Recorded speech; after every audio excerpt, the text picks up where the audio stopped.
Amiche e amici di Verde a Nord-Est, eccoci giunti al secondo appuntamento con lo speciale dedicato a Cocco Radicchio 2020, 32esima edizione. Ci troviamo a Castelfranco Veneto, in provincia di Treviso. Siamo a casa di Luca e Mirko Barbesin per parlarvi di questo tema, radici da amare. Questa sera andremo anche in cucina a scoprire che cosa ha preparato il nostro chef per il pubblico e perché no, voi che ci seguite da casa.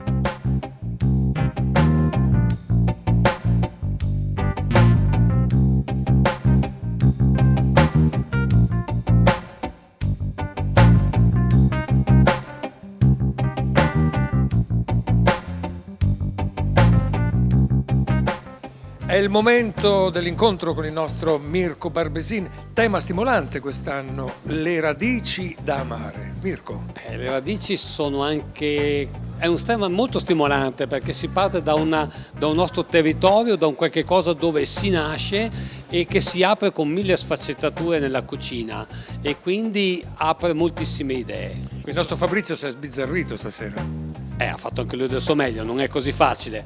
È partito con un'idea, è finito con un'altra, ma questo è il Cocco Radicchio. Senti, tra non molto andremo a trovarlo, ma adesso noi faremo una pausa, poi ci vedremo per il Cocofungo.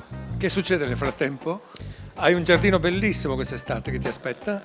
Noi ogni anno stiamo rinnovando, anzi quest'anno forse facciamo il doppio salto nel rinnovo, ci stiamo pensando seriamente e questo perché c'è un progetto nel fondo, non solo un progetto di 5-6 anni di rinnovo totale, ma un progetto collegato al wedding, un wedding non italiano ma un wedding straniero che fa rappresentare sempre il nostro territorio e proprio ieri sera con una wedding austriaca abbiamo presentato il radicchio che l'ha entusiasmata e ha già pubblicato addirittura non solo su Facebook ma anche sui canali televisivi la nostra iniziativa.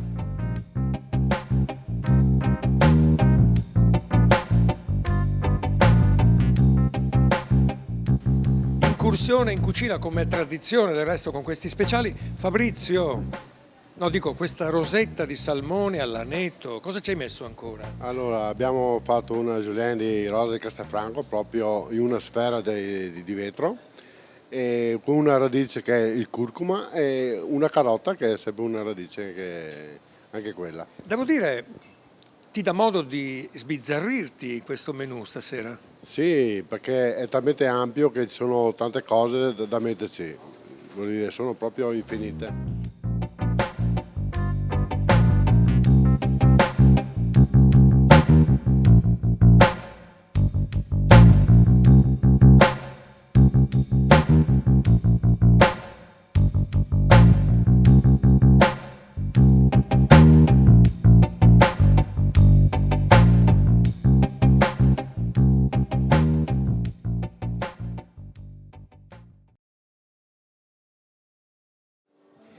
E dopo il nostro Fabrizio Guizzo è il momento di Luca Barbesin. Senti, tuo fratello mi ha stimolato la fantasia, mi parlava di innovazione, di rinnovamento. Cosa succede qui in casa Barbesin?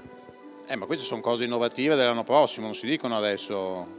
Oh, non gli strappiamo nulla, eh? No, non si deve mai svelare il segreto prima del tempo. Senti, noi dobbiamo farvi complimenti perché al di là delle battute di quello che non riusciamo a portare a casa stasera, abbiamo visto che finalmente abbiamo concluso questa sala nuova, questo rinnovo, c'è sempre comunque questo bisogno di guardare avanti, no? Luca? Dobbiamo creare ambientazione anche di un certo livello, in modo che anche le nuove generazioni entrino con soddisfazione in questi locali che hanno una storia molto radicata nel territorio.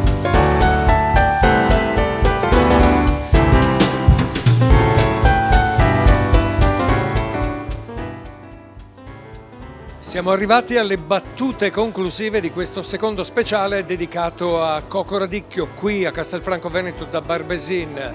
Il prossimo appuntamento sarà a Monaco di Baviera dall'amico Giorgio Cherubini dell'osteria Der Katzmacher, ma noi ci ritroveremo con i nostri speciali alle Marcandole a Salgareda. Adesso per tutti quanti voi il gran finale qui da Barbesin.